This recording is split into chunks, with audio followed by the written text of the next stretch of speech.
आज का जो जजमेंट है वो बहुत ही ऐतिहासिक जजमेंट है। ये जजमेंट ये ले डाउन कर रहा है कि SC/ST एक्ट में कौन कंप्लेंट फाइल कर सकता है। ये दलित क्रिश्चियन के ब्रॉड इश्यू जो पेंडिंग है उससे रिलेटेड नहीं है। ये जजमेंट इतना बता रहा है कि SC/ST एक्ट में जो कंप्लेंट फाइल होती है वो एक व्यक्ति जो SC/ST होगा वही फाइल कर सकता है। हमारे केस में फैक्ट्स ऐसे थे कि जो व्यक्ति था वो 10 साल पहले SC/ST छोड़ के क्रिश्चियन हो चुका था। इसीलिए क्वेश्चन आया कि अगर वो क्रिश्चियनिटी में चला गया है तो क्या वो SC/ST के स्टेटस में रहेगा। अगर वो SC/ST के स्टेटस में नहीं रहेगा तो उस कंडीशन में क्या वो कंप्लेंट फाइल कर सकता है SC/ST एक्ट के अंदर। तो कोर्ट ने आज ये अहम फैसला दिया है और कोर्ट ने कहा है कि ये कंप्लेंट उसने जो फाइल करी थी वो मेंटेनेबल नहीं है। तो ये क्रिमिनल प्रोसीडिंग को रिलेटेड है। ये डिसाइड करती है कि क्या उनकी कंप्लेंट आज फाइल हो सकती थी या नहीं। तो कोर्ट ने क्या कहा है? सुप्रीम कोर्ट का ये कहना है कि क्योंकि आप कंप्लेनेंट जो था वो SC/ST से नहीं है, उसने क्रिश्चियनिटी एक्सेप्ट कर ली है, इसीलिए वो एक SC/ST के कैटेगरी में नहीं आएगा। जैसे सर ने कहा कि 1950 का कॉन्स्टिट्यूशनल ऑर्डर है। कॉन्स्टिट्यूशनल ऑर्डर ये बताता है आपको कि कौन SCs और STs होंगे। अगर उस कॉन्स्टिट्यूशनल ऑर्डर के डेफिनेशन में अगर आप नहीं आते हैं तो उस कंडीशन में आप एक दलित नहीं होंगे और इसीलिए आप फिर ये कंप्लेंट फाइल नहीं कर सकते। ये line of judgement supreme court के ऑलरेडी हैं कि SC जो कन्वर्ट हो चुके हैं क्या वो SC/ST माने जाएंगे कि नहीं। इसको लेके कॉन्स्टिट्यूशनल बेंच के जजमेंट्स भी ऑलरेडी हैं जो इसी पॉइंट को अफर्म करते हैं। तो इसीलिए आज का जजमेंट जो है वो पहले के प्रीवियस बहुत सारे जजमेंट्स, कॉन्स्टिट्यूशनल बेंच जजमेंट्स को रीअफर्म कर रहा है कि SC/ST कौन होगा।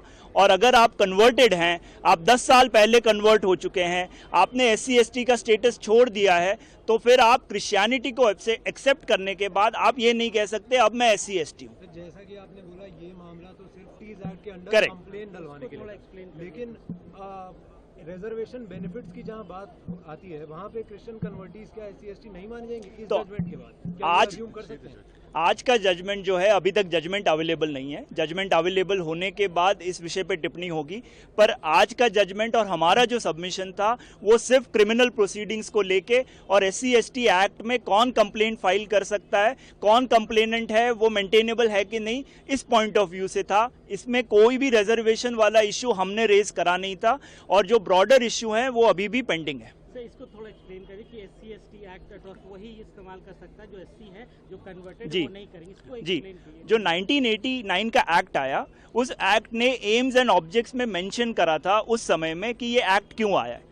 एक्ट इसीलिए आया था क्योंकि बहुत सारे पीड़ित लोग थे जो SC/ST से थे पर उनका जो है वहाँ पे कह सकते हैं कि उनके राइट्स वायलेट हो रहे थे।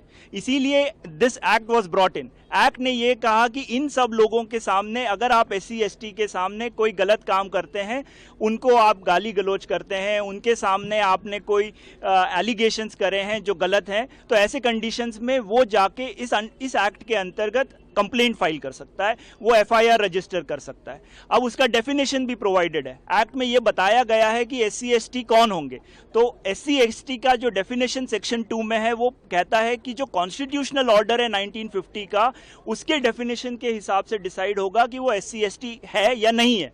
इसीलिए कॉन्स्टिट्यूशनल ऑर्डर आपको देखना होगा। कॉन्स्टिट्यूशनल ऑर्डर जो है उसका इंटरप्रिटेशन हमारे 2-3 जजमेंट से, और बहुत महत्वपूर्ण जजमेंट कॉन्स्टिट्यूशनल बेंच का सुसाई के केस में आया था, उसने इसको इंटरप्रेट करा है कि ये जो 1950 का कॉन्स्टिट्यूशनल ऑर्डर है ये क्या प्रोवाइड करता है। तो उसमें उन्होंने बताया हुआ है कि जो व्यक्ति कन्वर्टेड है वो व्यक्ति इस कैटेगरी में नहीं आएगा। He will not fall under the definition of an SC/ST under the constitutional order.